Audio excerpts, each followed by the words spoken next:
3 நாட்களாக மிரட்டிக் கொண்டிருந்த புட்வா புயல் வலுவிழந்து சென்னையை நெருங்கி வருவதாக கூறப்பட்ட நிலையில், சென்னையில் பலத்த காற்றும் மலைச்சாரலும் இருக்கும் என்ற நிலையில் 3 தினங்களுக்கு முன் இலங்கையை புரட்டி போட்ட புட்வா புயல் நாகப்பட்டினம், மயிலாடுதுறை போன்ற டெல்டா மாவட்டங்களையும் விட்டு வைக்கவில்லை.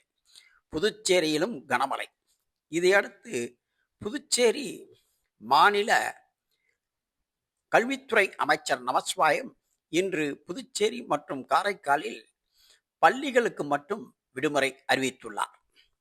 எனவே இன்று திங்கட்கிழமை புதுச்சேரி, காரைக்கால் மாவட்டங்களில் பள்ளி மற்றும்